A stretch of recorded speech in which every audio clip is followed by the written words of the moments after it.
Sometimes those you trust most hurt you the deepest. 72-year-old rancher Silas Vance learned this when his nephews drove him into the Devil's Anvil Desert during a sandstorm, leaving him to die with his old horse, Rusty. They wanted his land and figured the storm would finish the job.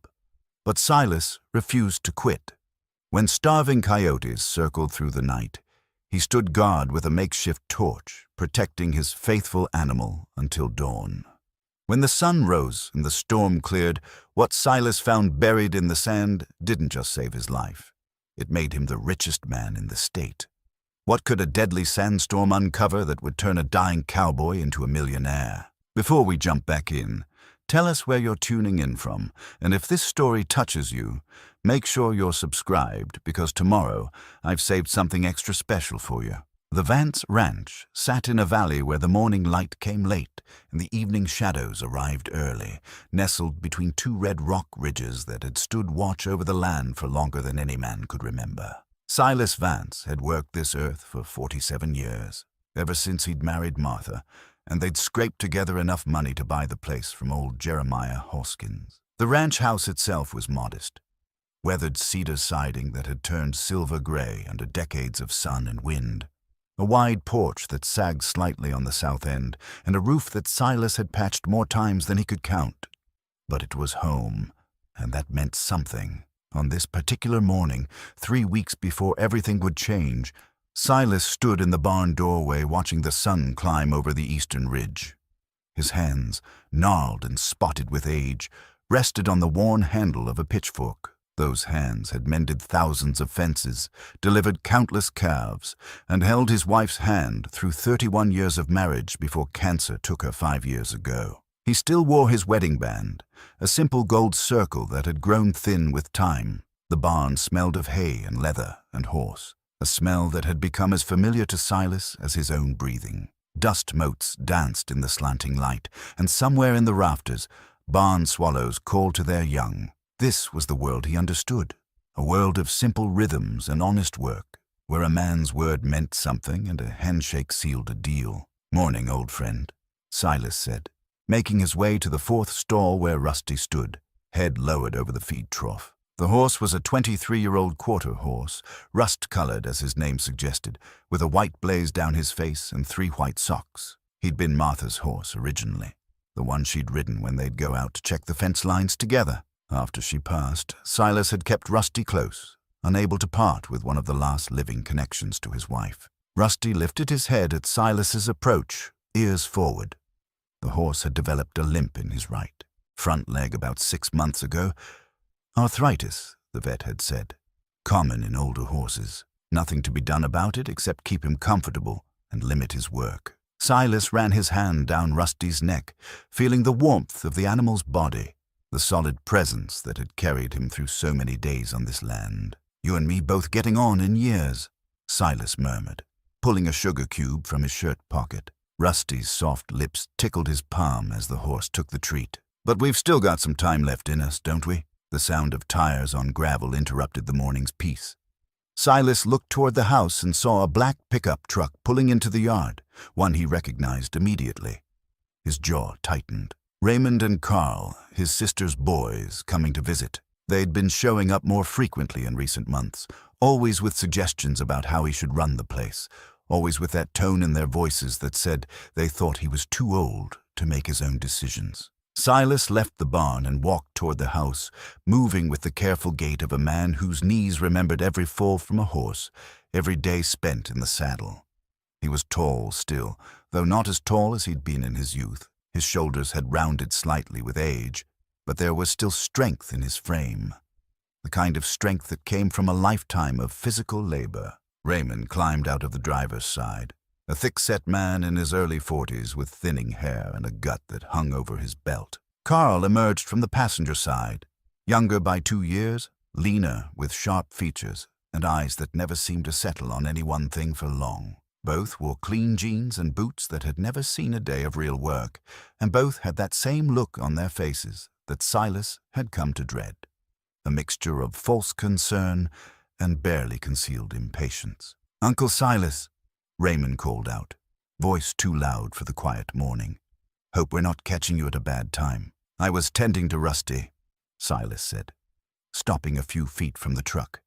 He didn't offer coffee or invite them inside. They'd invite themselves soon enough. Still keeping that lame horse around?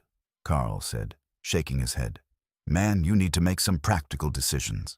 That animal's just eating feed and taking up space. Silas felt heat rise in his chest but kept his voice level. Rusty's earned his keep 10 times over. He'll stay as long as I'm here. Raymond shot his brother a look, then turned back to Silas with what was probably meant to be a sympathetic smile. That's actually what we wanted to talk to you about, Uncle Silas. Why don't we go inside and sit down? They went into the kitchen where Silas had been drinking his morning coffee before going out to the barn. The room was clean but worn, with linoleum floors that had lost their pattern in the high-traffic areas and countertops that dated back to when Martha had picked them out.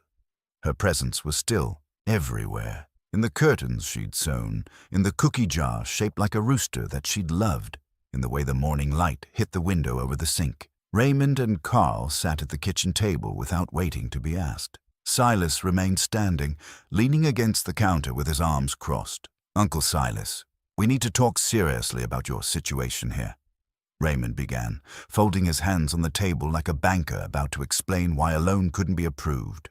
You're 72 years old, you're out here alone, and this place is falling apart around you. Place is fine, Silas said.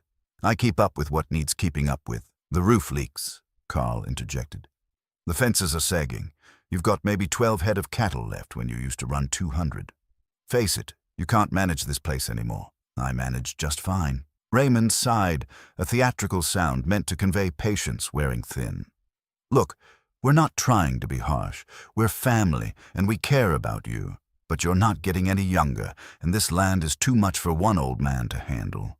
You should be in a nice place in town, somewhere with people around, where you don't have to worry about falling and nobody finding you for days. There it was. The argument they'd been building toward for months. Silas had known it was coming, had felt it in the way they'd started showing up more often, in the way they'd begun talking about him in the third person even when he was standing right there, as if he'd already become someone who couldn't make his own decisions. This is my home, Silas said quietly. I built a life here with Martha. I'm not leaving. Be reasonable, Carl said, his voice sharp now, impatience breaking through. You're sitting on 320 acres of prime land. You know what that's worth?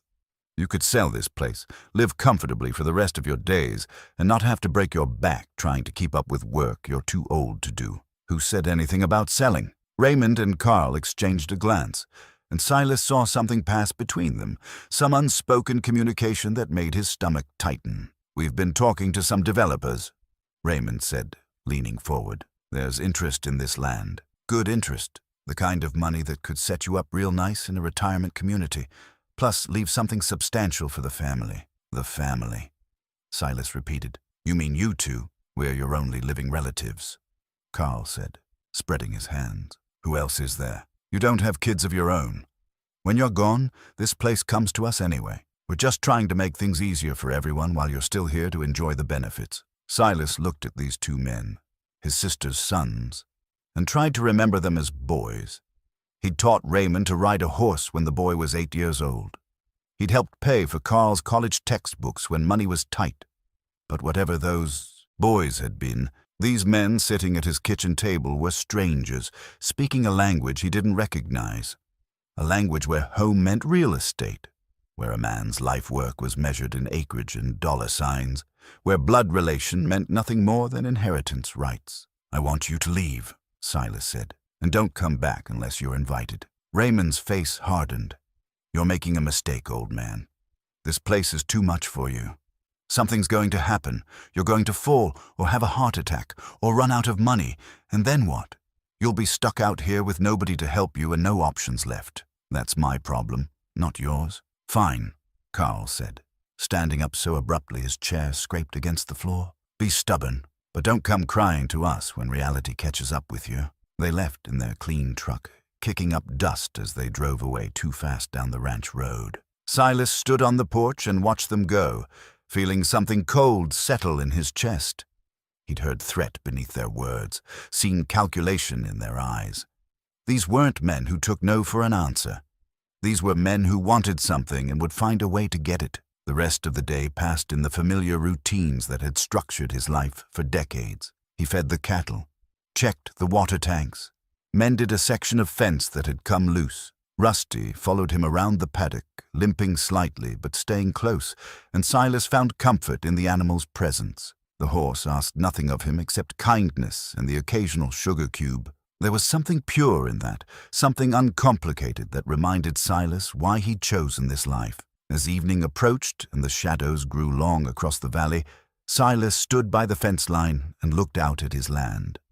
The red rocks glowed in the sunset, turning colors that took his breath away even after all these years. Martha used to love this time of day, used to bring her coffee out to the porch just to watch the light change. He could almost see her there now, could almost hear her voice calling him inside for supper. But the house was empty when he went inside, and the silence felt heavier than usual. He made himself a simple meal, beef and beans, cornbread left over from 2 days ago, and ate it at the kitchen table where Raymond and Carl had sat that morning.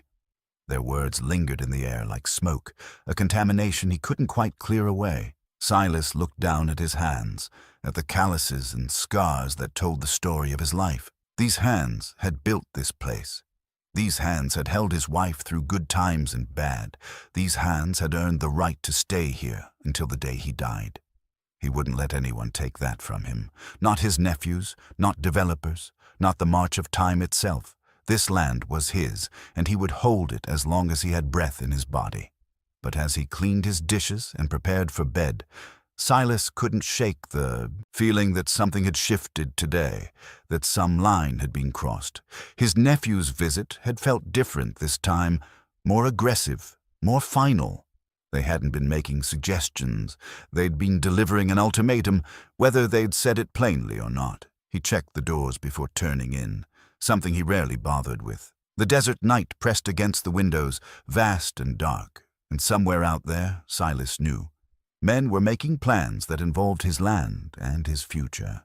Men who saw him as an obstacle rather than a person, a problem to be solved rather than an uncle to be respected. Silas lay in bed and listened to the house settle around him, the familiar creaks and groans of old wood adjusting to the cooling night air. Rusty nickered softly in the barn, a sound that carried across the quiet yard. The horse was probably dreaming, twitching in his sleep the way horses do. Silas closed his eyes and tried to find sleep himself, but it came slowly, interrupted by thoughts he couldn't quite push away. He didn't know then that he had 3 weeks left before his nephews would make their move. Didn't know that the morning routines he took for granted, the barn chores, the coffee on the porch, the sunset over the red rocks, were numbered and finite.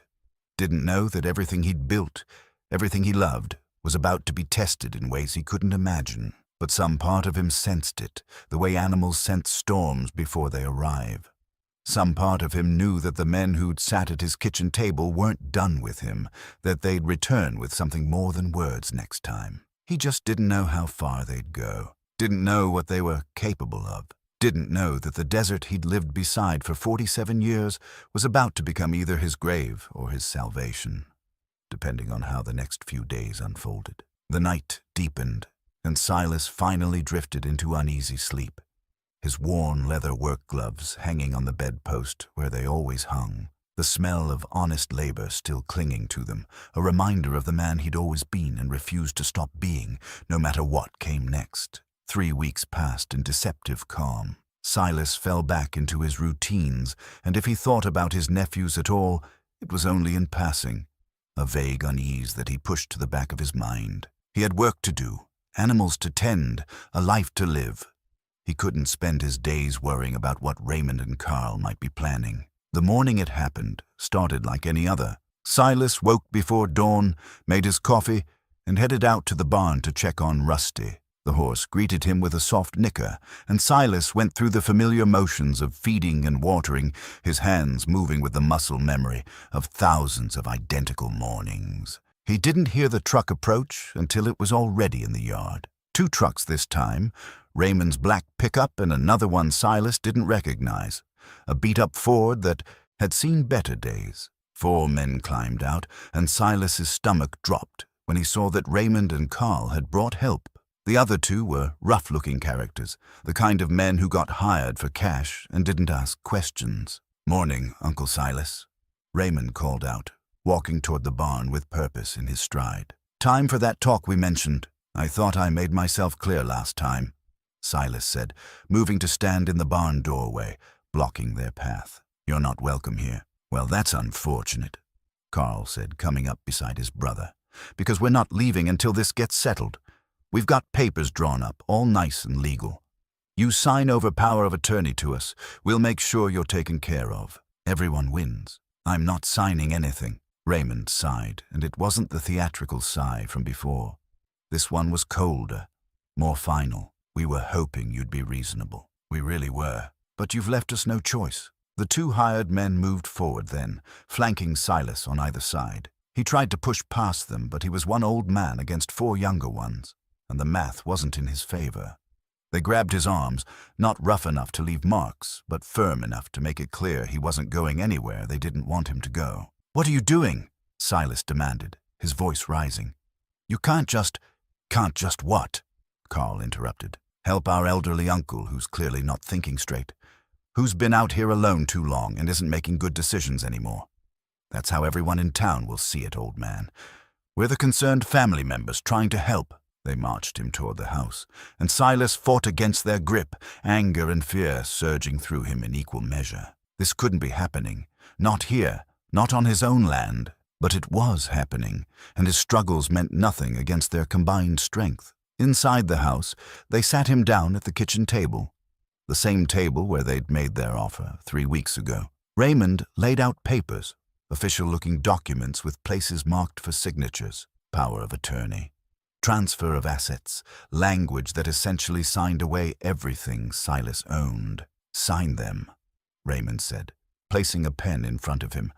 "Go to hell." Carl leaned in close, his breath hot against Silas's ear. "Here's how this is going to go. You can sign these papers and we'll set you up nice in a facility in town. Clean room, 3 meals a day, people to look after you, or you can keep being difficult and things get a lot harder for you. Your choice. You're threatening me? Your own family. We're giving you options," Raymond corrected. "And honestly, you should take the easy one, because if you don't..." He paused, glancing at his brother, then continued. "Well, accidents happen out here all the time. Old man wandering off in the heat, getting confused, getting lost. Desert's not forgiving to someone your age." The words hit Silas like cold water. They were serious.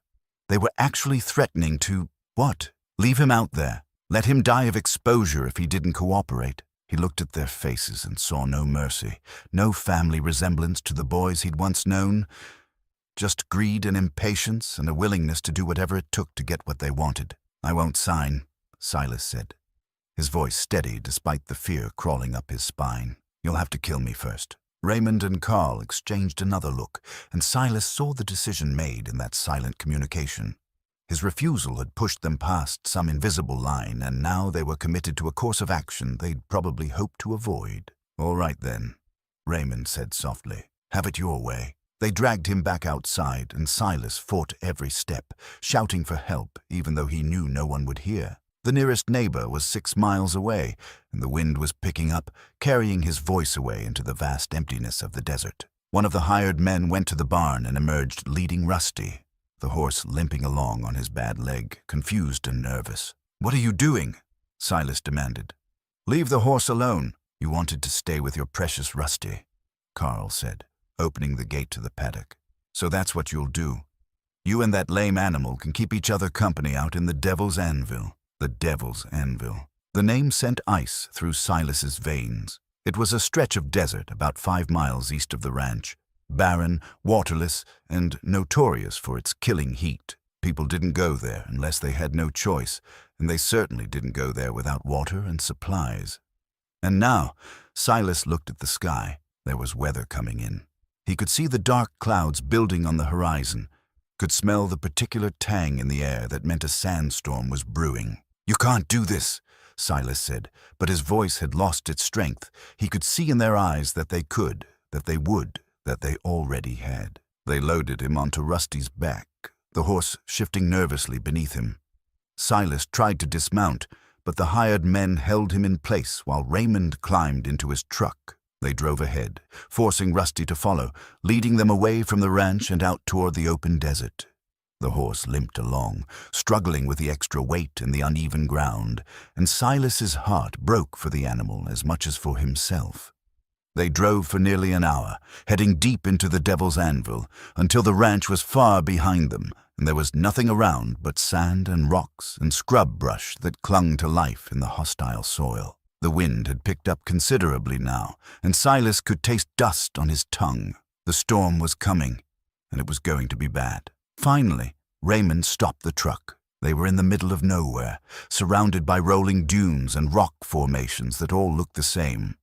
Silas knew he could walk for days out here and not find his way back. He knew that's exactly what his nephews were counting on. "This is where you get off, Uncle Silas," Raymond said, and there was something in his voice, not quite regret, but maybe its distant cousin. "You can try to make it back if you want. Maybe you'll even survive the storm, but I doubt it. And when they find you in a few days, everyone will just think you wandered off." Sad story about an old man who couldn't accept his limitations. They pulled him off Rusty's back and left him standing there, one hand on the horse's neck for support. Silas wanted to say something, wanted to find words that would make them understand what they were doing, but his throat was too tight and his mind too stunned. This was family.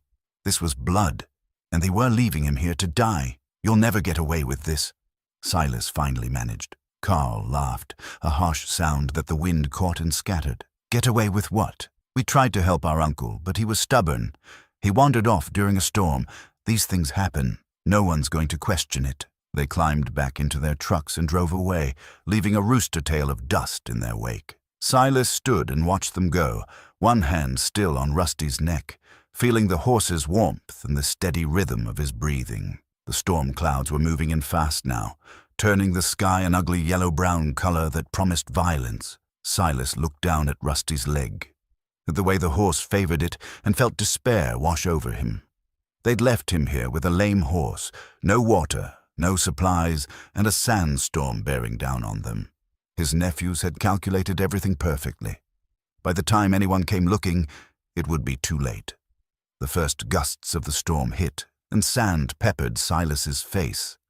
Rusty whinnied nervously, pressing against him. The horse's fear cut through Silas's shock, bringing him back to himself. He couldn't just stand here and give up. He had to try, for himself, for the life he'd built, and for this faithful animal who'd been dragged into danger because of him.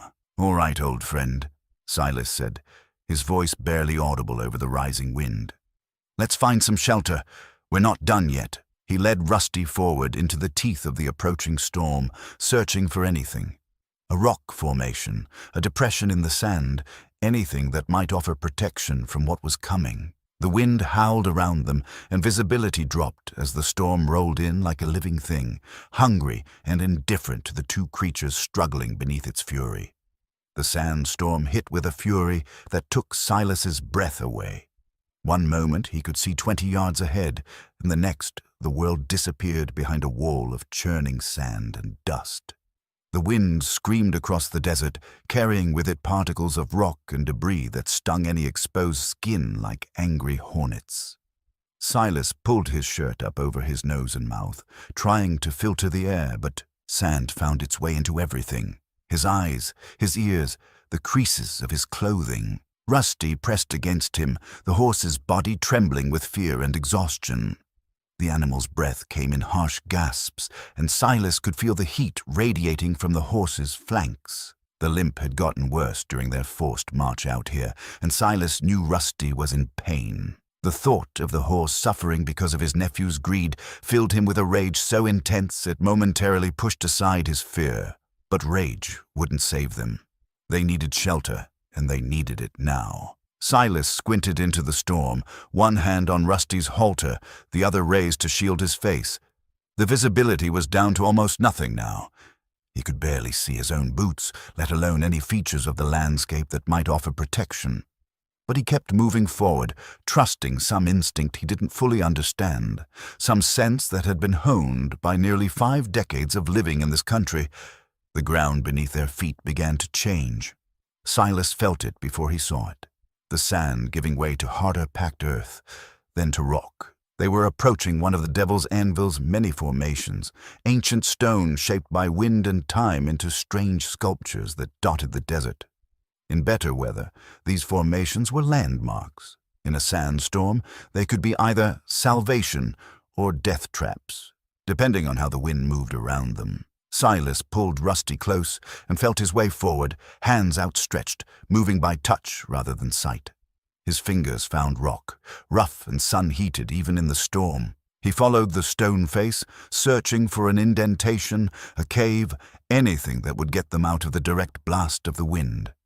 And then, as if in answer to a prayer he hadn't spoken aloud, his hand found empty space, a gap in the rock, large enough for... Silas felt around the opening, judging its size. Large enough for a man and a horse if they didn't mind being close. "Come on, boy," Silas urged, tugging gently on Rusty's halter. The horse balked at first, nervous about entering the dark space, but another gust of wind made the decision for him. He lurched forward and Silas guided him into the shelter. It wasn't much, a shallow overhang created by the way the rock had eroded, maybe 10 feet deep and barely tall enough for Rusty to stand without lowering his head. But it was out of the direct wind, and that made all the difference. The sound of the storm changed from a screaming assault to a dull roar. Sand still swirled in through the opening, but nothing like the blinding curtain outside. Silas sank down against the back wall, his legs suddenly too weak to hold him. Rusty stood beside him, flanks heaving, head lowered. The horse's bad leg was clearly paining him now. He held it at an angle, taking most of his weight on the other 3 legs. Silas reached up and ran his hand down the injured limb, feeling the heat of inflammation, the slight swelling around the joint. "I'm sorry, old friend," Silas whispered. "This is all my fault. You shouldn't be out here." Rusty lowered his head further and rested his muzzle against Silas's shoulder, a gesture of trust that made the old rancher's throat tighten. This animal had given him everything: years of loyal service, companionship through his loneliest days, a living connection to Martha that he couldn't bear to let go.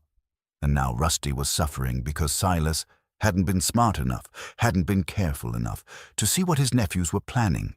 The storm raged outside their shelter, and Silas knew they were in serious trouble. He had no water, no food, no supplies of any kind.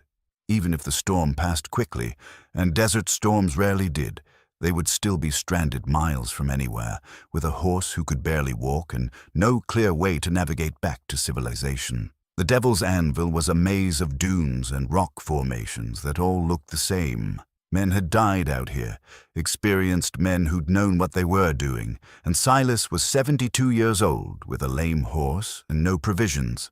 But he was still alive. That had to count for something. As the initial shock of their situation began to wear off, Silas's mind started working again, sorting through possibilities the way he'd sorted through problems his entire life. First priority was surviving the storm.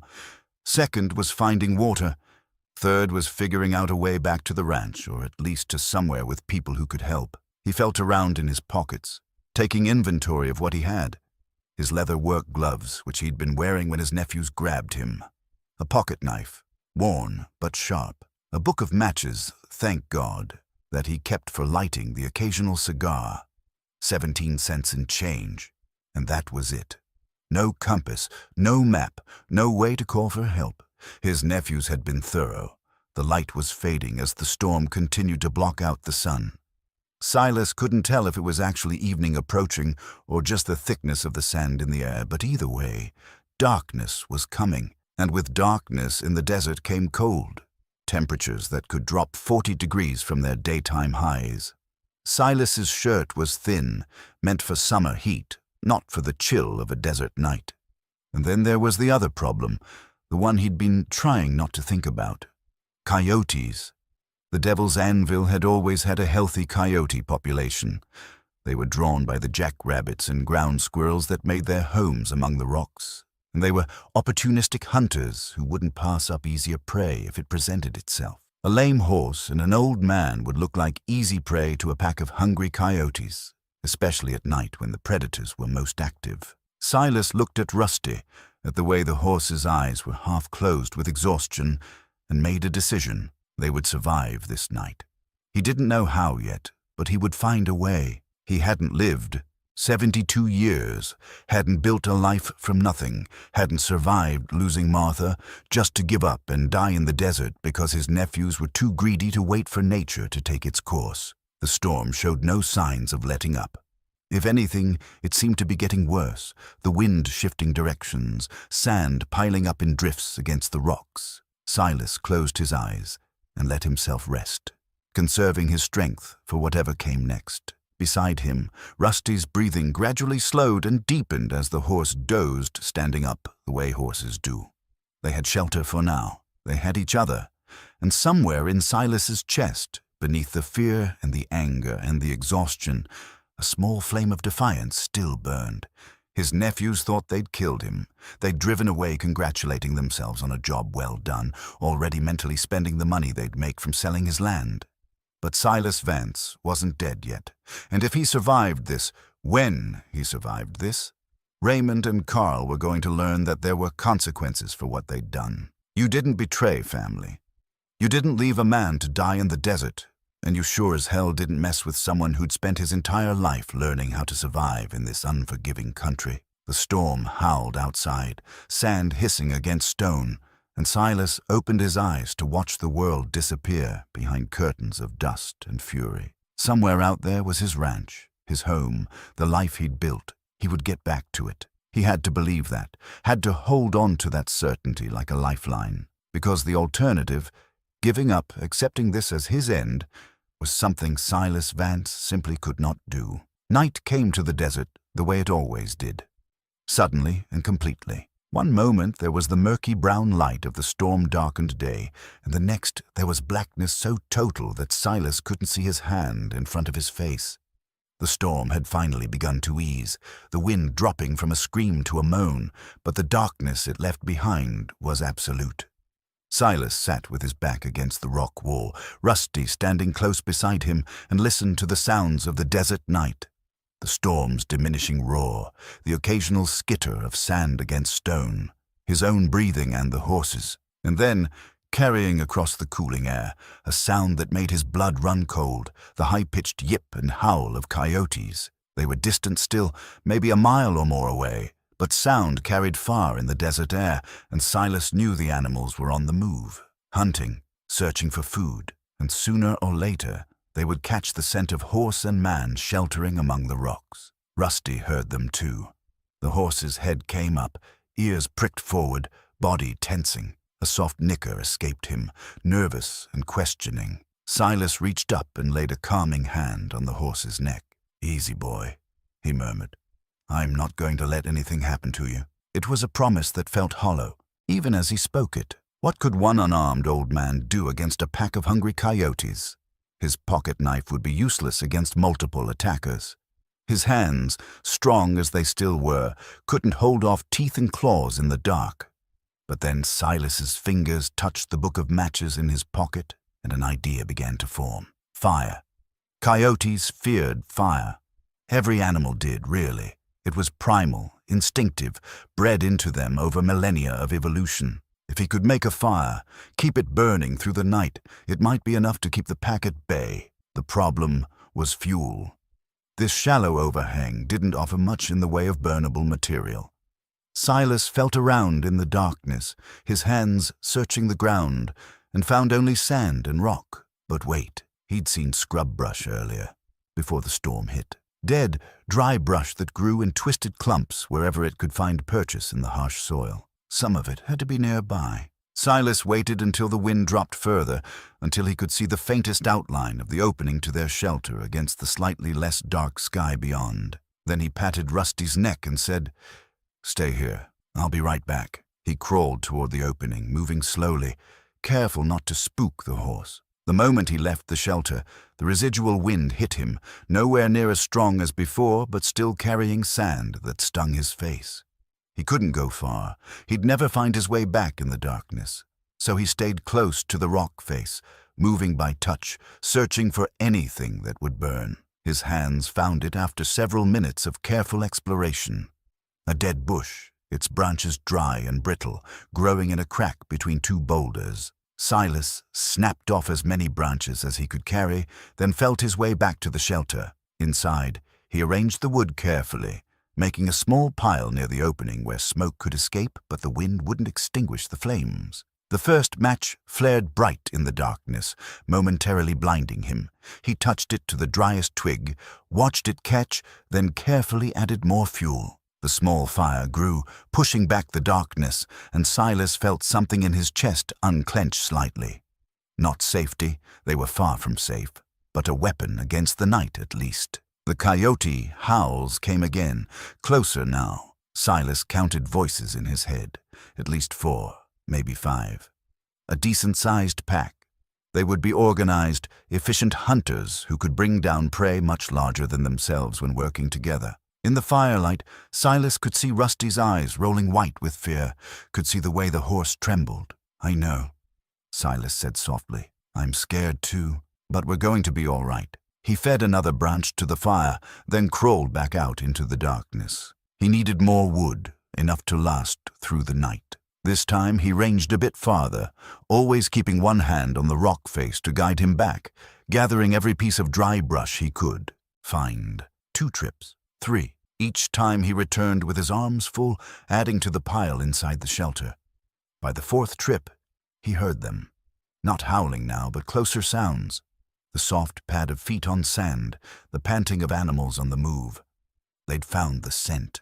They were coming. Silas hurried back to the shelter with his last load of branches. In the firelight, he could see movement outside, shadows that circled just beyond the reach of the flames. Yellow eyes reflected the fire, appearing and disappearing as the coyotes moved, evaluating, calculating. They were testing, Silas realized. Seeing how brave this firekeeper was, how well defended this shelter might be. Coyotes were smart. They wouldn't risk injury if there was easier prey elsewhere.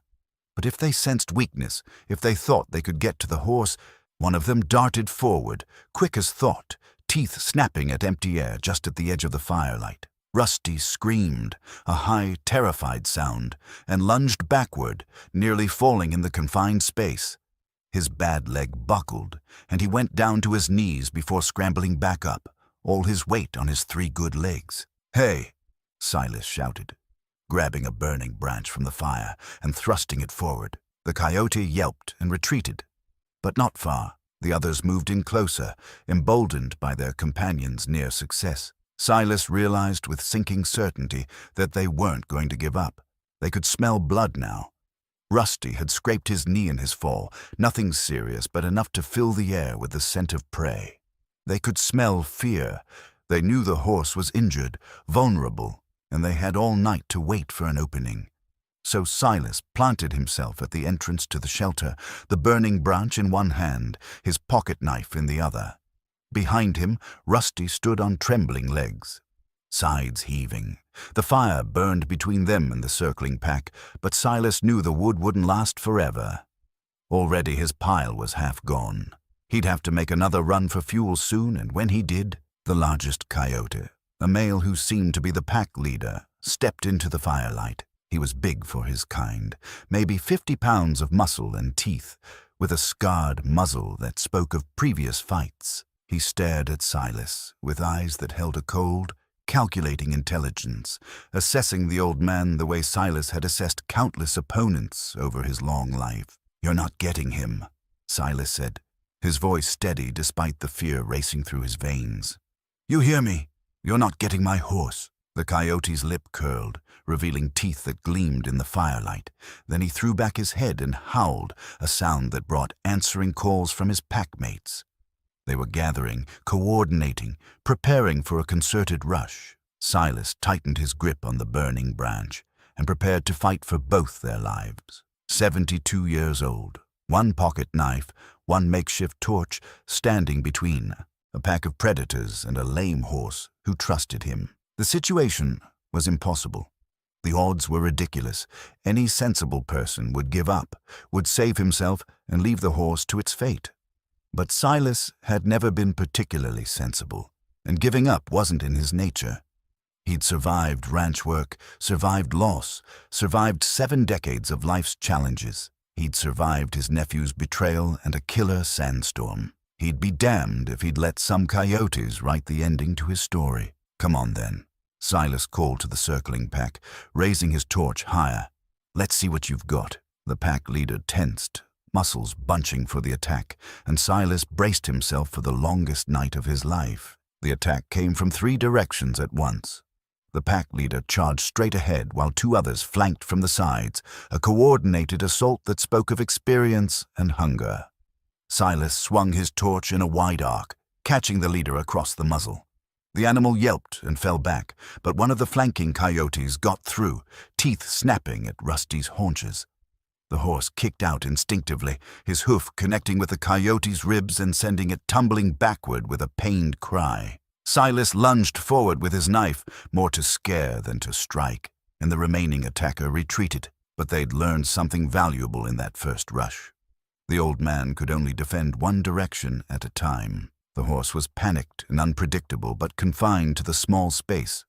All they had to do was keep pressing, keep testing, until exhaustion or fear created an opening. The night settled into a brutal rhythm. The coyotes would circle, feint, withdraw, then attack again from a different angle. Silas kept the torch moving, kept his body between the predators and Rusty, but he could feel his strength ebbing with each defense. His arms ached from swinging the burning branch. His legs trembled from standing.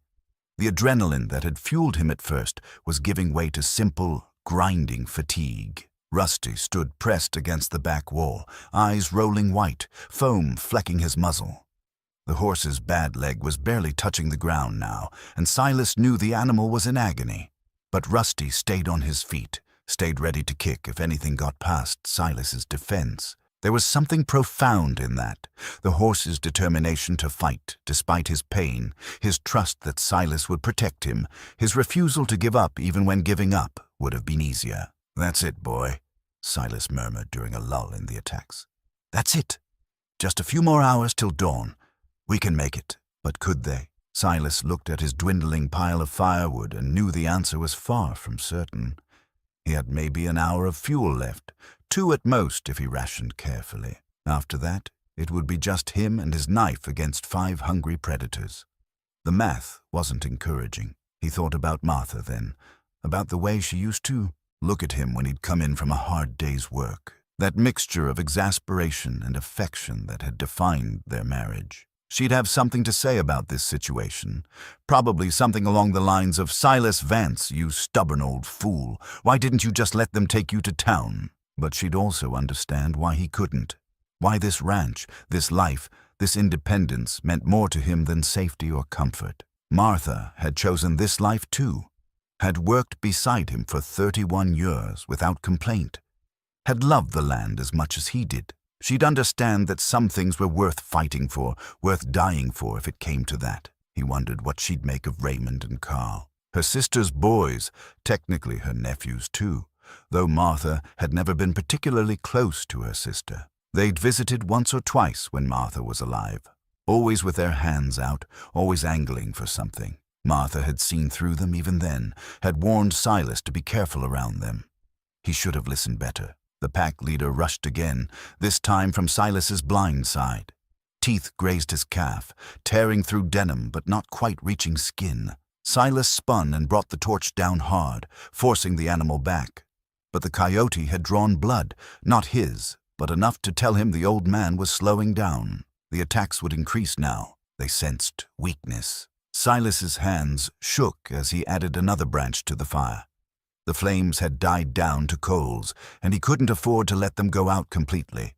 But every branch he burned was one less in his reserve. The choice was immediate warmth and light or prolonged defense.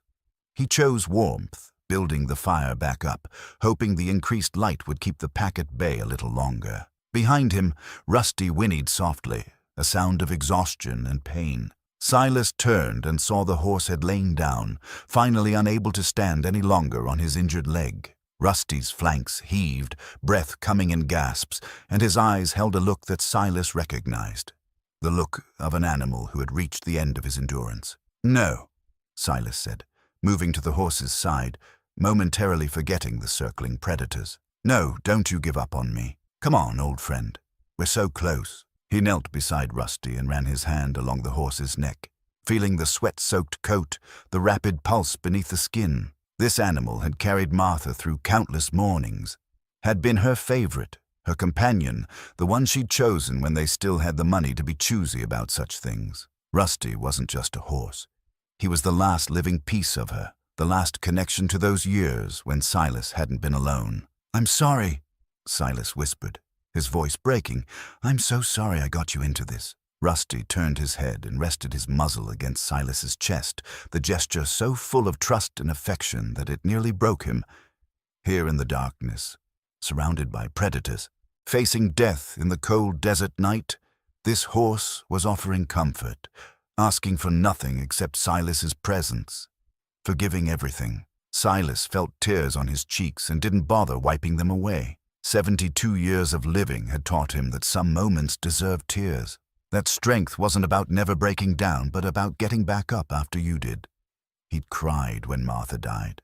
Cried until he thought he'd run dry, and then somehow kept living. He'd cry now if he wanted to, here in the darkness where no one could see him except a tired horse and a pack of coyotes who didn't care about human emotions. But the tears cleared something in his mind, burned away the fear and exhaustion, and left behind a core of pure, unyielding determination. He'd made Rusty a promise back at the ranch when this whole nightmare started. He'd promised this horse would never be abandoned, would never be left behind, would be cared for as long as Silas had breath in his body. That promise still held. Even here, even now, Silas stood back up, his body protesting every movement, and returned to his post at the entrance. The coyotes were still there, still circling, yellow eyes reflecting the firelight. But something had changed in Silas, some shift that the animals must have sensed because they held back, wary now, where they'd been confident before. "You want him?" Silas called out to the pack, his voice hoarse but steady. "You'll have to go through me, and I promise you, that won't be as easy as you think." He picked up his torch again, held it high, and waited for the next attack. Dawn was still hours away. The fire wouldn't last. The odds were impossible, but Silas Vance had made a promise to a horse named Rusty and to a woman who'd been gone 5 years but whose memory still guided his every decision. He would keep that promise, or die trying. The hours crawled by with agonizing slowness. Each minute felt like 10, each successful defense of their shelter followed by another attack, another test of Silas's failing strength. The coyotes had settled into a war of attrition, understanding that time was on their side. They took turns rushing forward. One would feint from the left while another darted in from the right. Then they'd retreat, rest, and let others try while the first pair recovered their breath. Silas had no such luxury. He couldn't rest, couldn't drop his guard for even a moment. His torch arm felt like lead, muscles screaming with each swing. His vision had started to blur at the edges, exhaustion and dehydration taking their toll. How long had it been since he'd had water? Since morning, back at the ranch. A lifetime ago. The fire had burned down to embers again, and Silas's woodpile was nearly gone. 3 branches left, maybe 4. Enough for another 30 minutes if he was careful. After that, he pushed the thought away. He'd deal with after that when it came. One of the smaller coyotes, emboldened by Silas's visible exhaustion, made a break for it. The animal shot past Silas's left side, too quick for the torch, heading straight for where Rusty lay. Silas dropped the burning branch and threw himself after the coyote, tackling it mid-leap. They hit the ground together, Silas on top, his hands finding the animal's scruff. The coyote twisted, snapping, teeth catching the meat of Silas's forearm. Pain blazed up his arm, but he held on, using his weight to pin the animal. His free hand found his pocket knife, still clutched in his grip, and he brought it down hard. The coyote yelped and went limp. Silas rolled off it, breathing hard, clutching his bleeding arm. The other coyotes had gone silent, watching. Their packmate lay still, a dark pool spreading beneath it. Silas had killed before, animals for food, injured livestock that needed putting down, but never in combat, never in self-defense. His hands shook as he retrieved his torch and returned to his post. The pack circled tighter now, their earlier caution replaced with anger. They'd lost one of their own, but the kill had also shown them something. This old man was still dangerous, still capable of doing damage. The calculus had changed. For perhaps 20 minutes they held back, regrouping, reassessing. Silas used the respite to bind his arm with a strip torn from his shirt, trying to staunch the bleeding. The bite wasn't deep, but it hurt like fire, and he could feel blood soaking through the makeshift bandage. Another problem to deal with if he survived the night. When he survived the night. Rusty hadn't moved from where he lay, but the horse's eyes were open, watching. Silas could see the animal's chest rising and falling, could hear the labored breathing. The horse was fading, giving up. Silas crawled over to him, laying a hand on Rusty's neck. "Just a few more hours," he whispered. "Dawn's coming. I can feel it." But he couldn't, not really. The darkness seemed absolute, eternal, as if the sun had forgotten about this corner of the desert. The cold had deepened too, that bone-chilling desert cold that came in the hours before dawn. Silas's teeth chattered, and he pulled himself closer to Rusty, sharing what little warmth their bodies still held. He thought about his life, not in the dramatic, life flashing before your eyes way, but in quiet, measured reflection. 72 years. Some good, some hard, most somewhere in between. He'd been born in a different era, before computers and internet, before the world had gotten so fast and complicated. He'd lived through wars and recessions, through personal triumphs and devastating losses. He'd built something with his hands and his back, had created a life that meant something, at least to him. And now it might all end here, in a shallow cave in the Devil's Anvil, fighting off coyotes while his nephews slept peacefully in town, counting his money before they'd even legally gotten their hands on it. The injustice of it burned in Silas's gut, not for himself. He'd made peace with his own mortality years ago. But for Rusty, the horse deserved better, deserved to live out his days in a sunny paddock, eating sweet hay, dozing in the afternoon warmth. Not this, not bleeding and terrified in the dark while predators circled. "I'm going to get you home," Silas promised, his voice barely audible. "I don't know how, but I swear to you I'm going to get you home." The pack leader moved forward again, testing. Silas raised his torch, now little more than a charred stick with a faint glow at one end. And the animal stopped, but it didn't retreat.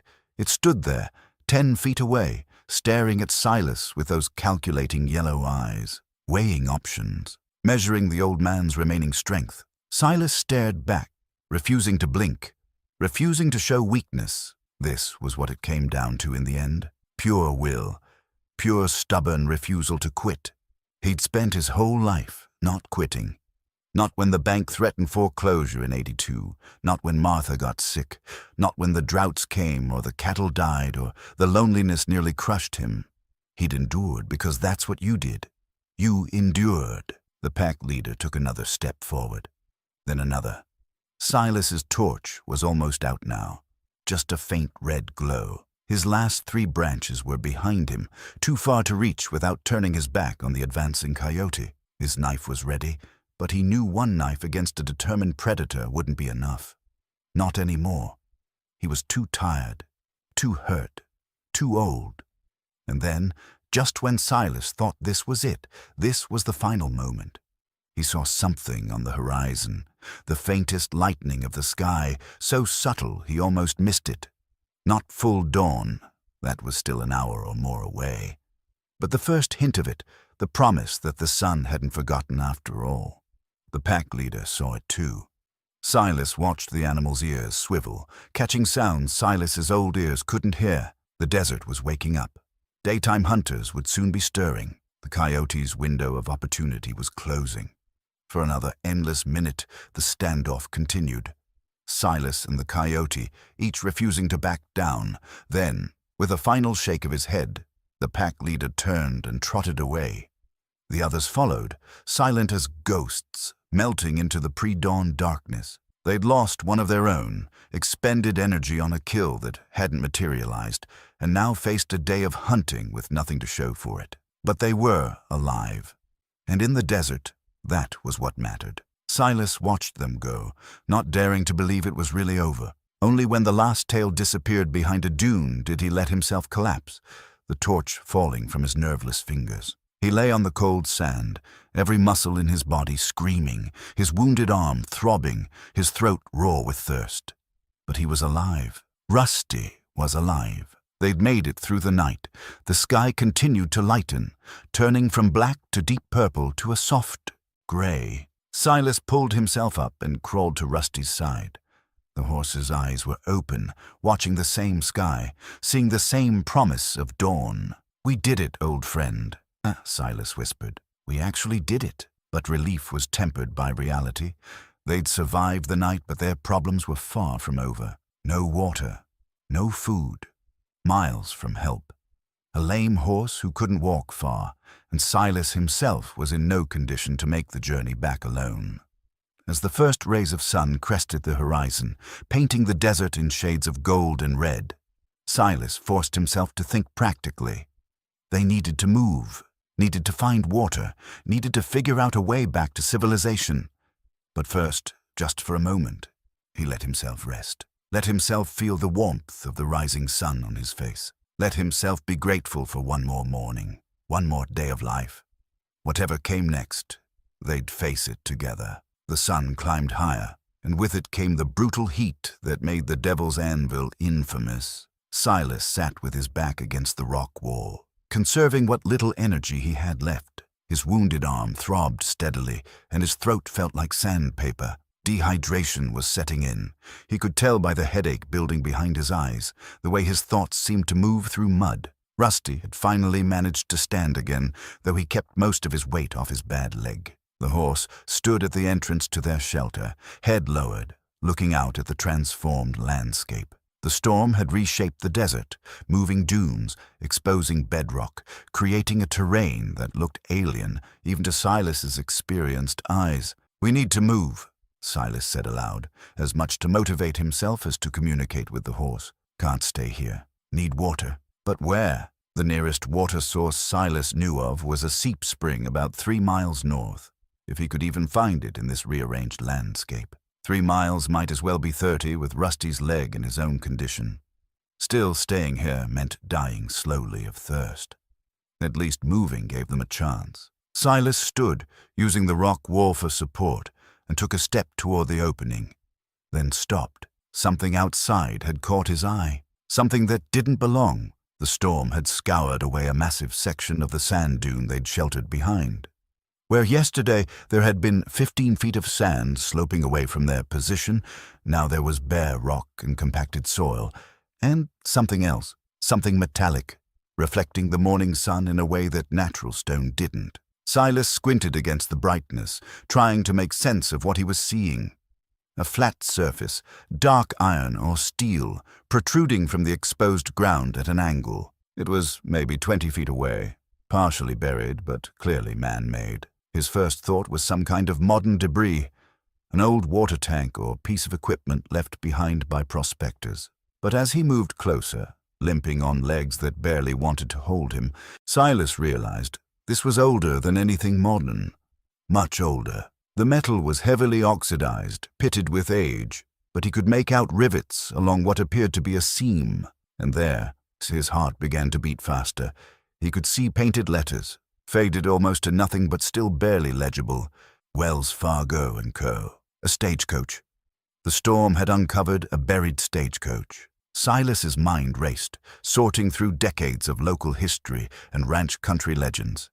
There were stories. Old stories, the kind told in bars and around campfires, about a Wells Fargo coach that had disappeared during a massive sandstorm back in the 1870s. The coach had been carrying a payroll shipment, gold bars meant for the mining camps in the Northern Territories. Tens of thousands of dollars worth, maybe more. The coach, its driver, guards and cargo had simply vanished, swallowed by the desert. Search parties had looked for weeks and found nothing. Most people assumed it was just a story, the way most desert legends were just stories.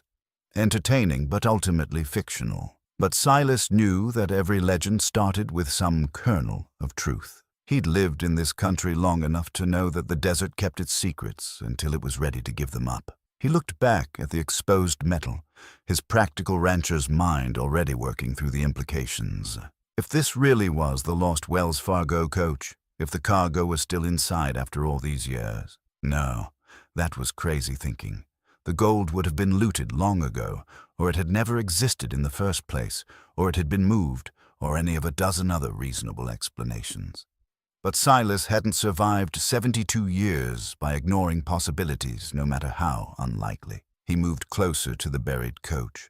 Pain and exhaustion momentarily forgotten. The metal he could see appeared to be the roof, angled at about 45 degrees and half buried in compressed soil.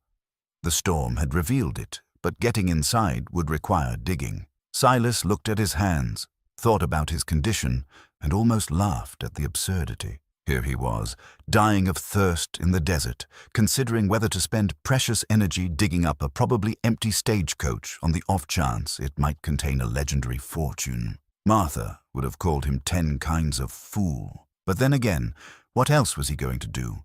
Try to walk 3 miles to a spring he might not be able to find? Sit in the shelter and wait for death? At least investigating the coach gave him a purpose, a reason to keep moving. Using his pocket knife and his bare hands, Silas began to dig. The soil around the coach's roof had been compressed by decades of weight, baked hard by the sun, but the storm had loosened it somewhat. He scooped away dirt and sand, working methodically despite his exhaustion, driven by something he couldn't quite name. Curiosity? Hope? Or maybe just the stubborn need to know. Rusty watched from the shelter, occasionally nickering as if questioning his human's sanity. Silas couldn't blame him. This probably looked crazy. Hell, it was crazy. But after 20 minutes of digging, Silas's fingers found something. Not more metal, but wood. The coach's frame, surprisingly well preserved under the protective layer of compacted soil.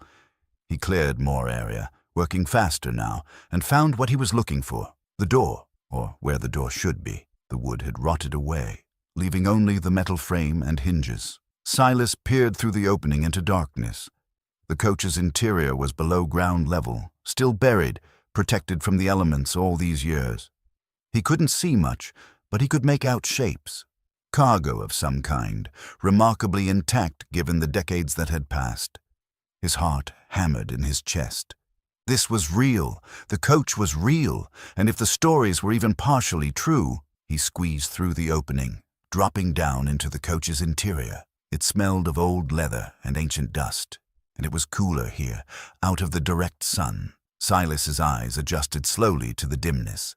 There were wooden crates, 3 of them stacked against what had been the coach's back wall. The wood was dark with age, but solid, and they were heavy. He could tell just by looking at them, by the way they sat immovable despite the coach's angle. With shaking hands, Silas used his knife to pry at one of the crates. The wood was brittle, and after a few moments of work, one side came away with a splintering crack. Inside, packed in rotting cloth, were bars, metal bars, dull gold in color, each about the size of a brick, stamped with marks that Silas's educated guess said were assayer's marks from the 1870s. Gold. It was actually gold. Silas pulled one bar out, feeling its weight. Had to be 20 pounds at least, and stared at it in disbelief. Then he looked at the other crates, doing rough math in his head. If each crate held what this one held, and if gold was worth, he'd seen something in the news about gold prices hitting record highs. The numbers were staggering, life-changing, world-changing. This wasn't just money. This was fortune, real fortune, the kind that made men rich beyond their wildest dreams. And it was his, or it could be his, if he could figure out how to claim it legally. Finder's rights had to count for something, and he'd found it on public land. Technically, the Devil's Anvil wasn't part of any ranch, including his own. It was federal land that no one had bothered with because it was worthless desert. Silas climbed back out of the coach, the gold bar still in his hands, and looked out at the desert with new eyes. The situation had just changed completely. He was no longer a dying old man abandoned by his greedy nephews. He was a man sitting on a fortune that would make him one of the richest people in the state. Raymond and Carl thought they'd killed him, thought they'd inherit his land and live comfortable lives on the proceeds. They had no idea that the uncle they'd left to die had just stumbled onto something worth 100 times more than his ranch could ever bring. Silas thought about his nephews, sleeping peacefully in town, and felt a smile spread across his cracked lips despite the pain, despite the thirst, despite everything. Poetic justice didn't begin to cover this. This was biblical. This was karma on a scale that made his head spin. But first, and this brought him back to reality, he needed to survive. The gold didn't mean anything if he died out here. He needed water, needed to get Rusty to safety, needed to make it back to civilization with proof of what he'd found. Silas looked at the gold bar in his hands, then back at Rusty, who was watching him with patient, exhausted eyes. The horse had saved his life last night just by being there, by giving him something worth protecting. Now Silas needed to save them both. He set the gold bar down carefully. He'd come back for it, all of it, but right now survival took priority and made his way back to Rusty. The horse let Silas lean against him, and together they stood there in the morning sun, an old man and an old horse, both battered and exhausted, but somehow still standing. "You're not going to believe this, old friend," Silas said, his voice hoarse. "But we just went from having nothing to having everything.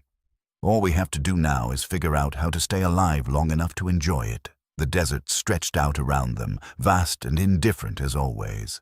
But Silas looked at it now with different eyes. It had tried to kill him. His nephews had tried to kill him. The storm, the coyotes, the heat, everything had conspired to end him.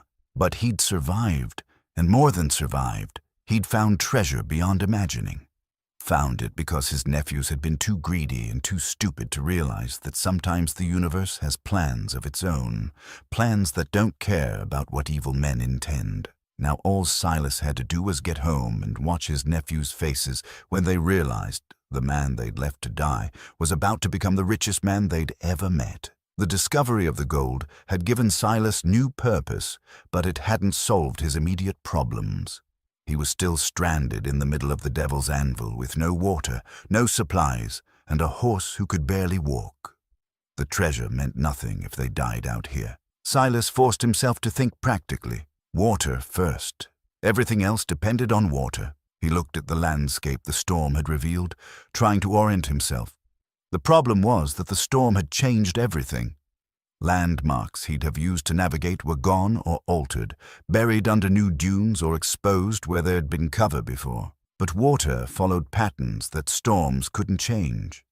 It followed the low points, the places where ancient geology created channels and seeps. Silas had spent 47 years reading this desert, understanding its moods and secrets. That knowledge was worth more right now than any gold. He studied the exposed rock formations, looking for the telltale signs of water flow, staining on stone the particular kind of erosion that spoke of seasonal flooding, the way certain plants grew. There, about half a mile to the northwest, a cleft in the rock that might lead to one of the seeps he knew existed in this area. Half a mile. With Rusty's leg, it might take them an hour or more. But what choice did they have?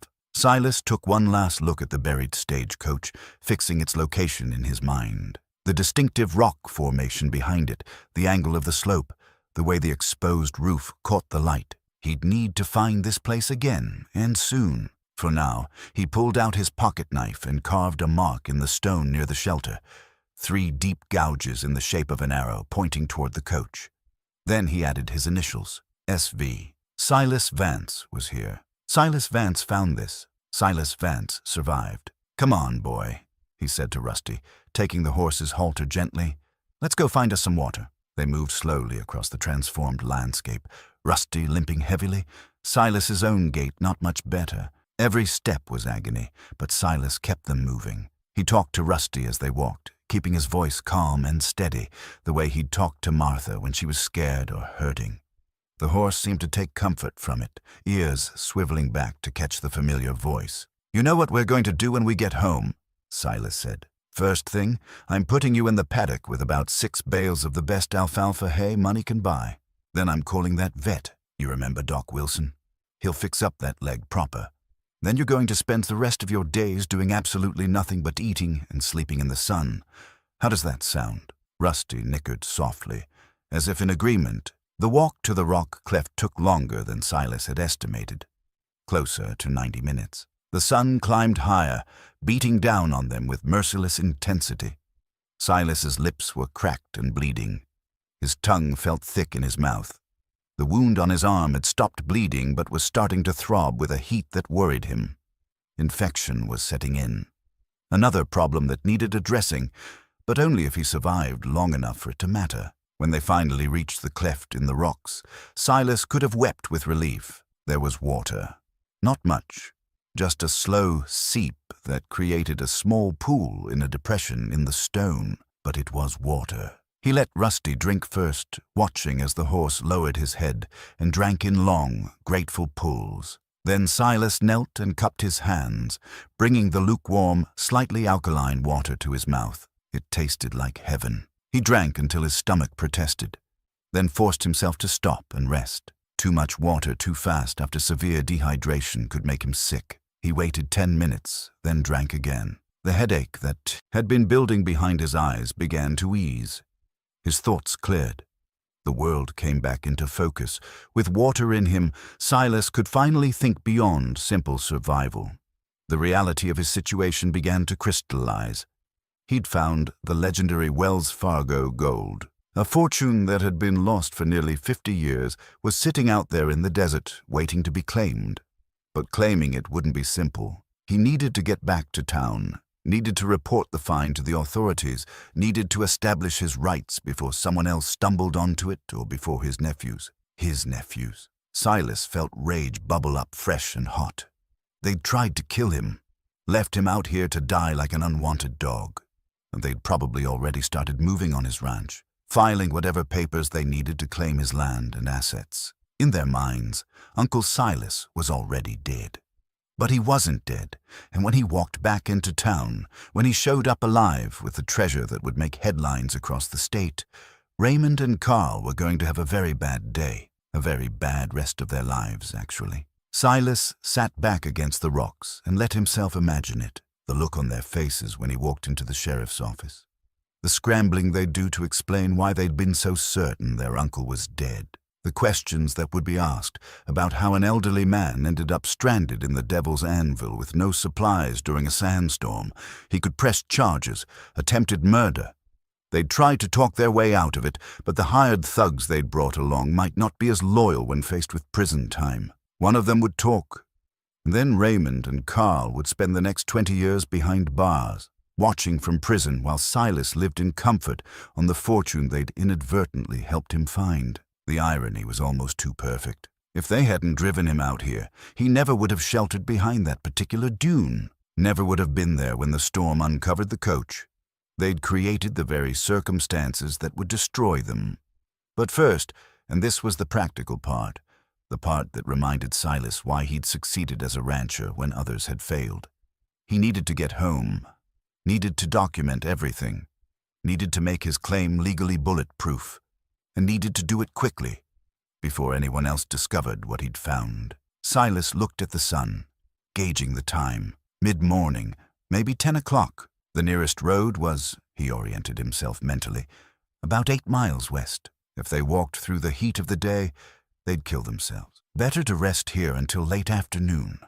Let Rusty recover what strength he could, then make the push during the cooler evening hours. 8 miles. With Rusty's leg and his own condition, it would take all night, but they could do it.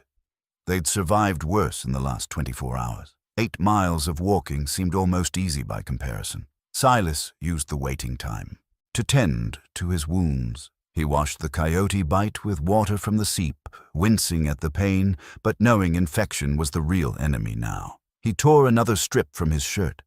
The garment was starting to look more like a rag than clothing, and made a fresh bandage. It wouldn't be enough if infection really took hold, but it was better than nothing. He thought about Martha, about what she'd say if she could see him now. She'd probably laugh. That particular laugh she had when he'd done something simultaneously brave and stupid. Silas Vance she'd say. "You're the most stubborn man I've ever met. Too stubborn to die, too stubborn to admit when you need help, too stubborn for your own good." But she'd also be proud. He knew that. Proud that he'd protected Rusty. Proud that he'd survived. Proud that he'd held on to his dignity and his principles even when his own family had betrayed him. Martha had always valued those things. Dignity, principle, the kind of strength that didn't need to prove itself to anyone. As the afternoon wore on, Silas made his plans. First priority, get to the road. Second, get a ride into town. Third, go straight to Sheriff Mackenzie's office. The sheriff was a good man, honest, someone Silas had known for 30 years. He'd listen, he'd understand, and he'd make sure Raymond and Carl didn't slip away before justice caught up with them. After that, and this was where things got interesting, Silas needed to establish his legal claim to the gold. He'd need lawyers, probably, good ones, the kind who didn't come cheap. But that wouldn't be a problem anymore. He could afford the best lawyers in the state now. Hell, he could afford the best lawyers in the country if it came to that. The gold would need to be authenticated, catalogued, removed from the site properly. There'd be paperwork, legal filings, probably disputes about ownership rights.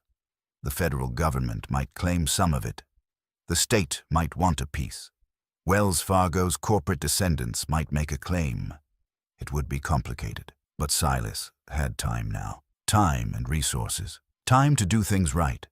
Time to make sure his nephews paid for what they'd done. Time to honor Rusty's loyalty and Martha's memory by using this fortune for good. He thought about the ranch, about what he could do with real money, new fences, new equipment, maybe hire some help, good people who actually cared about the land, maybe even expand the herd again, return the place to something like its former glory. Martha would like that. She'd always loved seeing the ranch full of life. As the sun began its descent toward the western horizon, Silas felt energy returning to his body. The water had worked its magic. He was still hurting, still exhausted, but he could move. He could walk. He could get them home. "All right, Rusty," he said, pulling himself to his feet and offering the horse one last drink from the seep. "Time to finish this. 8 miles to the road. We can do 8 miles. We fought off coyotes all night. We survived a sandstorm. We found a legendary treasure. 8 miles is nothing." Rusty raised his head from the water and looked at Silas with those dark, patient eyes. The horse's leg was still bad, but he could walk. He would walk. Together, they would make it. As they started west toward the road, toward civilization, toward justice and vindication, and a future neither of them could have imagined 24 hours ago, Silas felt something shift in his chest. Not just hope. Hope had been there all along, stubborn and unyielding. This was different. This was certainty. He would make it home. He would reclaim his life. He would see his nephews pay for their betrayal, and he would spend whatever time he had left making sure that Rusty lived out his days in peace and comfort. The desert stretched out around them, beautiful and terrible in the slanting afternoon light. Silas had always respected this land, understood its power and its indifference, but now he felt something more. Gratitude. The desert had tried to kill him, yes, but it had also given him a gift beyond measure. Had revealed secrets it had kept for 50 years, and Silas Vance, 72 years old, left for dead by his own family, was about to become the richest man anyone in town had ever met. The walk took all night, just as Silas had predicted. 8 miles across broken desert terrain in the dark, with only starlight to guide them and Rusty limping beside him every step of the way. Silas's legs moved on autopilot, one foot in front of the other, driven by pure determination when strength ran out. They reached the highway just as dawn was breaking, a 2-lane strip of asphalt cutting through the desert like a ribbon of dark water. Silas stood at the edge of the road and felt emotion well up in his throat. They'd made it. Against all odds, against everything his nephews had intended, they'd survived. Rusty stood beside him, head lowered with exhaustion, sides heaving. The horse had given everything he had, pushed through pain and exhaustion because Silas had asked it of him, because that's what Rusty did. That's what he'd always done. "Thank you," Silas whispered, resting his forehead against the horse's neck. "Thank you for not giving up on me." A truck appeared in the distance, heading their direction. Silas stepped out into the road and raised his arms, waving. The truck, a rancher's pickup that had seen better days, slowed and stopped. The driver, a weathered man about Silas's age, leaned out the window with concern written across his face. "Good Lord, are you all right?" the man asked. "You look like you've been through hell." "Something like that," Silas said, his voice hoarse. "I need a ride into town, me and my horse." The driver didn't ask questions.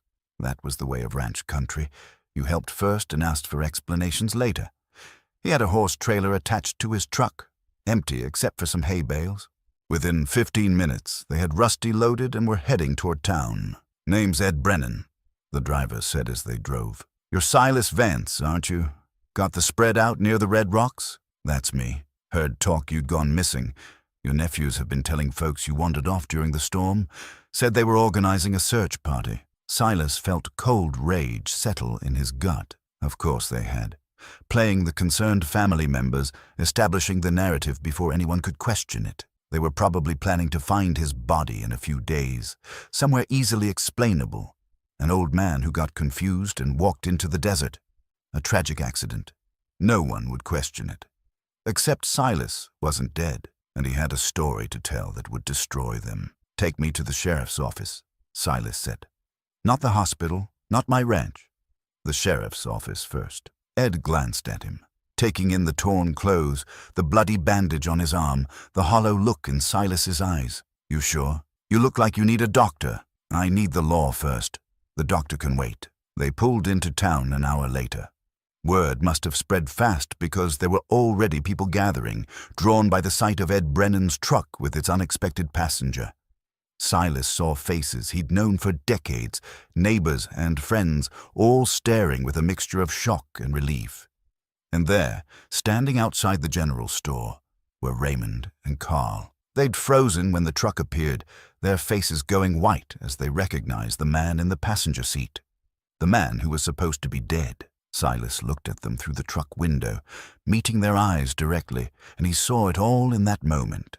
The shock, the fear, the dawning realization that they'd made a catastrophic mistake. They started moving, trying to get to their own truck, but Ed was already pulling up to the sheriff's office, and people were gathering around, asking questions. Sheriff Tom Mackenzie emerged from his office, a tall man with iron-gray hair and a reputation for fairness that had kept him in office for 3 terms. He took one look at Silas, and his expression hardened. "Silas Vance," he said. "Your nephews reported you missing 2 days ago, said you wandered off during the storm." "I didn't wander anywhere, Tom," Silas said, climbing down from the truck with difficulty. "They drove me out to the Devil's Anvil and left me there, them and 2 hired men. They took my horse," he gestured to Rusty, being carefully unloaded from the trailer. "And they left us both to die in that storm?" The crowd had gone silent. Sheriff Mackenzie's eyes narrowed. "That's a serious accusation. I've got a coyote bite on my arm to prove I spent the night fighting for my life.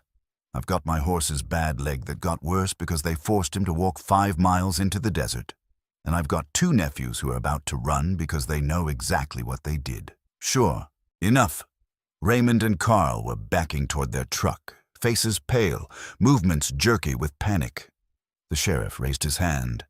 "Raymond and Carl Vance, don't you move. I've got questions for both of you." Silas watched his nephews freeze, watched them realize there was no escape, no easy way out of this. The web they'd woven was about to trap them, and there was nothing they could do but watch it happen. The confrontation Silas had been planning during his long walk through the desert was about to begin. The sheriff's office became an impromptu courtroom as more townspeople gathered outside, word spreading through the small community like wildfire. Silas sat in a wooden chair. A doctor called in to examine his wounds while he gave his statement. Raymond and Carl sat on the opposite side of the room, flanked by 2 deputies, their earlier bravado completely evaporated. "They wanted my land," Silas said, his voice steady and clear despite his exhaustion. "They'd been pressuring me for months to sell or sign over power of attorney. When I refused, they took matters into their own hands. Brought 2 hired men. I don't know their names, but I'd recognize them, and drove me out to the Devil's Anvil. Left me there with my lame horse during a sandstorm. They figured the desert would do their work for them. Make it look like an accident. That's a damned lie, Carl burst out, but his voice shook. He's confused. He's an old man who got lost during the storm. Then explain this, Silas said, pulling back his makeshift bandage to show the coyote bite. Explain how I fought off a pack of coyotes all night. Explain why I have sand from the devil's anvil in every crease of my clothes. Explain why my horse's leg is torn up from being forced to walk miles on injured tissue. Sheriff Mackenzie wrote everything down, his expression growing darker with each detail. We'll find those hired men. If your story checks out, and I suspect it will, we're looking at attempted murder charges. Raymond leaned forward, desperation in his eyes. Uncle Silas, please, we can work this out. We made a mistake, but we're family. Family doesn't leave each other to die. Silas said coldly, you stopped being family the moment you drove away from that desert. All this over a rundown ranch? The sheriff asked. You two were willing to kill for 300 acres. This was the moment. Silas had been saving it, letting the gravity of the attempted murder charge sink in first. Now he was ready to twist the knife. About that, Silas said, a smile tugging at his cracked lips. While I was out there fighting for my life, the storm uncovered something interesting. You remember the old stories about the Wells Fargo coach that disappeared in 1875? The sheriff's eyebrows rose. The payroll shipment. That's a legend, Silas. Was a legend, Silas corrected. The storm blew away 5 feet of sand and exposed the roof of that coach. It was buried right where I took shelter. Inside are 3 crates of gold bars, the lost Wells Fargo payroll. I saw them with my own eyes, held one in my hands. The room went absolutely silent.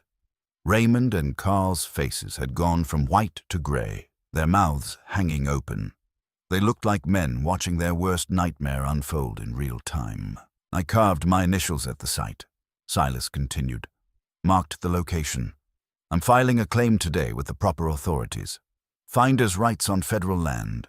My lawyers, and I can afford the best now, will handle the details. But by every legal measure I can think of, that gold is mine. How much? Someone in the crowd asked. The legend said 100,000 in 1875 gold, Silas said. At today's prices? Several $1 million, conservatively. The sheriff let out a low whistle. Raymond made a sound like a wounded animal. The irony was too perfect, too cruel. They'd tried to kill him for his modest ranch, and in doing so, they'd accidentally made him rich beyond their wildest dreams. So let me see if I have this straight, Sheriff Mackenzie said, a note of grim satisfaction in his voice. These two tried to murder you for your land. In the process, they inadvertently led you to a fortune that would have remained hidden forever if not for their actions. And now they get to spend the next 20 years in prison watching you become one of the richest men in the state. That about sums it up, Silas agreed. Carl stood suddenly, face red with rage and denial. This isn't happening. This can't be happening. We planned everything.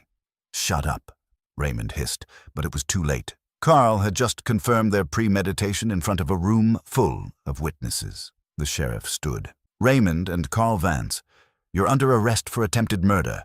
You have the right to remain silent, which I strongly suggest you exercise at this point. As the deputies led his nephews away in handcuffs, Silas felt something release in his chest. Not triumph, exactly. This wasn't a moment for celebration. 2 men were going to prison, 2 men who shared his blood, however tainted that connection had become. But it was justice. It was right. It was the natural consequence of their choices. Outside, someone had taken Rusty to the veterinary clinic. Silas needed to get there, needed to make sure his faithful companion received the care he deserved. But first, he had one more thing to do. He looked at Sheriff Mackenzie and said, I want to buy the First National Bank, the one that holds the mortgages on most of the property in this county, including whatever my nephews own. Can you help me find out who to contact about that? The sheriff smiled. It wasn't a kind smile. It was the smile of a man who appreciated poetic justice when he saw it. I think I can arrange that, Silas. I think I can arrange that just fine. 3 months later, Silas stood on his porch and watched the sun set over his land. The same view he'd been watching for 47 years. But everything was different now. Everything had changed. The ranch looked better than it had in decades. New fences ran straight and true along the property lines. The barn had a new roof. The house had been repaired, repainted, restored to something approaching what it had looked like when Martha was alive. Not that Silas was trying to recreate the past. You couldn't bring back what was gone.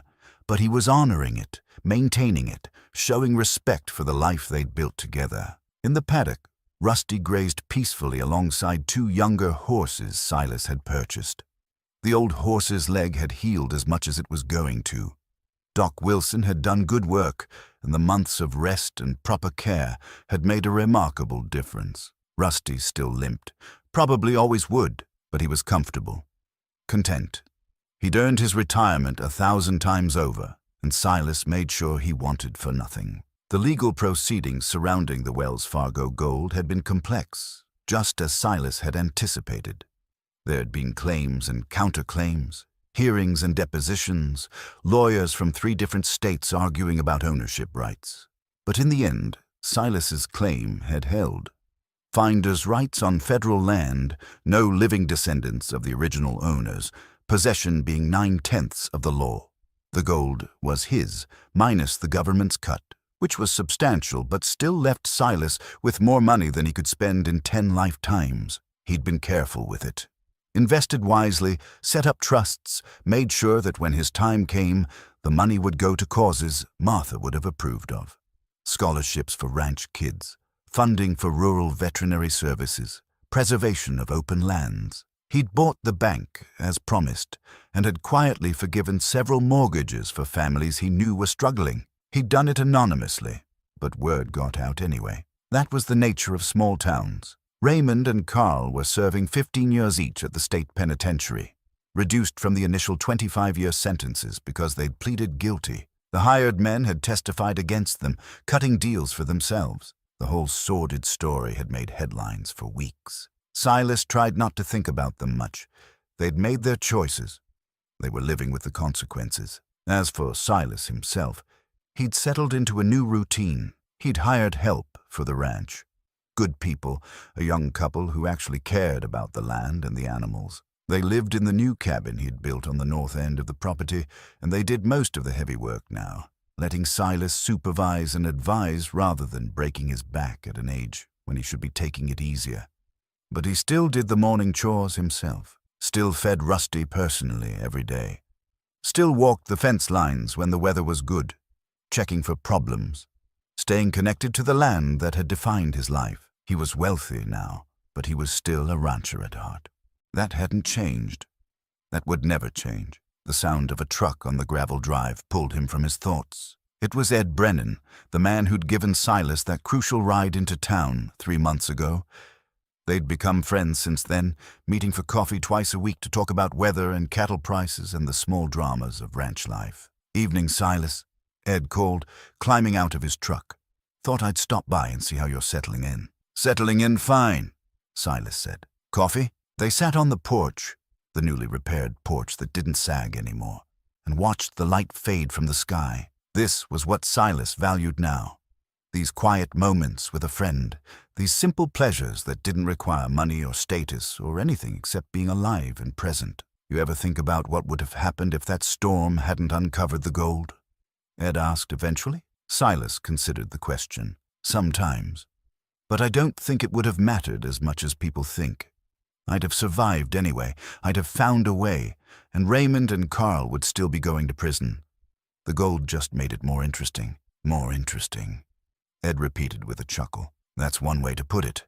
You're probably the most famous man in 3 states right now." "I'd rather be unknown and alive," Silas said. "I'd rather be right here, on this porch, drinking coffee with a friend. That's wealth enough for any man." They sat in comfortable silence as full darkness fell. Somewhere in the paddock, Rusty nickered softly. The sound made Silas smile. That horse had saved his life just by being there, by giving him something worth protecting when everything else seemed lost. As Ed drove away an hour later, Silas remained on the porch, alone with his thoughts. He thought about Martha, about how she'd have handled all this attention and wealth. She probably would have donated most of it immediately, kept just enough to fix up the ranch and help a few neighbors, and gone right back to her regular life. She'd never cared much for fancy things. He thought about the 2 days in the Devil's Anvil, the storm, the coyotes, the desperate fight for survival. The memories were already taking on a dreamlike quality, as if they'd happened to someone else, but the lessons remained. The understanding that life could turn on a moment, that family wasn't always who you were born to, but who stood by you when things got hard, that sometimes the universe had a sense of justice that human plans couldn't account for. Silas stood and walked down to the paddock. Rusty came to the fence immediately, expecting his evening sugar cube. Silas obliged, watching the horse's soft lips take the treat from his palm, feeling that warm breath against his skin. "We made it, old friend," he said softly. "We actually made it." The horse looked at him with those dark, patient eyes, and Silas could have sworn Rusty understood. Understood everything. The journey they'd been on together, the second chance they'd been given, the peace they'd earned. Silas Vance was 72 years old, one of the richest men in the state, and living on the same land he'd worked for nearly 5 decades. His nephews were in prison, his horse was healthy, his ranch was thriving, and every morning when he woke up, he was grateful for one more day. He walked back to the house as the stars emerged overhead, the same stars that had guided him through that terrible night in the desert. Inside, he'd heat up some supper, maybe read for a while before bed. Tomorrow he'd start the same routines again. Feed the horses, check the cattle, walk the land. It was a simple life, a good life, the kind of life worth fighting for, worth surviving for, worth living for as long as he had breath in his body. And every sunset, he'd stand on his porch and remember the storm, the struggle, the discovery, and the journey home. Remember that sometimes the things meant to destroy you end up saving you. Remember that giving up was never an option, not when there was still life to be lived and promises to be kept. Silas smiled and went inside, closing the door on another day, looking forward to the next.